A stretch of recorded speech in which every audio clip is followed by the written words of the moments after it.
உத்தரப்பிரதேச மாநிலம் ஆக்ரா நகரின் குடிசை பகுதிகளில் சேவா பாரதி மேற்கொண்டு வரும் சேவை கடந்த சில ஆண்டுகளில் கற்பனைக்கு கூட எட்டாத அளவுக்கு மக்களின் வரவேற்பை பெற்றுள்ளது. முதலில் சிறுவர் பண்பாட்டு மையங்கள் துவங்கப்பட்டன. இந்த மையங்கள் வழியாக குடிசை பகுதிகளில் விவேகானந்தர் பிறந்தநாள் உற்சாகமாக கொண்டாடப்பட்டது. இந்த நிகழ்ச்சிகளில் சிறுவர்களுடன் சேர்ந்து அவர்களின் பெற்றோர்கள், ஆசிரியர்கள் மற்றும் ஆக்ராவில் உள்ள சேவா பாரதி குடும்பத்தினரும் பங்கேற்றனர். யாகம், ஹோமம், விளையாட்டுகள், ஒருங்கிணைந்த உணவருந்தல், பண்பாட்டு நிகழ்ச்சிகள் என ஒவ்வொரு விழாவும் சமுதாய ஒற்றுமையின் ஒரு திருவிழாவாக மாறியது.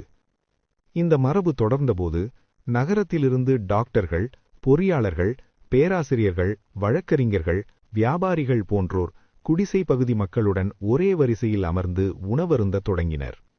இதுவரை கண்டிராத அனுபவமாக இது இருந்தது. நான் வேறு, நீ வேறு என்ற எண்ணத்தை உடைப்பதற்காக பண்பாட்டு மைய சிறுவர்கள் மற்ற பகுதிகளில் உள்ள வீடுகளுக்கு உணவருந்த அனுப்பப்பட்டனர். அங்கு சென்ற சிறுவர்கள் அந்த வீட்டு தாய்மார்களின் பாதங்களை தொட்டு வணங்க அவர்கள் அன்போடு ஆசீர்வதித்து வயிறார உணவளித்தார்கள்.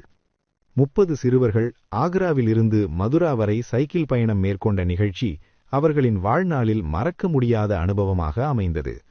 பயணத்தின்போது நீங்கள் எந்த ஜாதி என்று கேட்ட ஒரு முதியவருக்கு சிறுவர்கள் சொன்ன பதில், நாங்கள் ஹிந்துக்கள், எங்களுக்கு தெரிந்த ஒரே ஜாதி ஹிந்து ஜாதிதான்.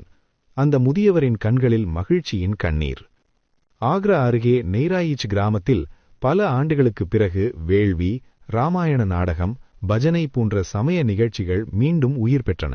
2.5 ஆண்டுகளில் சேவா பாரதி செய்த பணி ஆக்ராவில் உள்ள 200 குடிசை பகுதிகளில் 50 இடங்களில் தொடர்பு, 25 பண்பாட்டு மையங்கள், 1000த்திற்கும் மேற்பட்ட குழந்தைகள், 100க்கும் அதிகமான நிகழ்ச்சிகள்.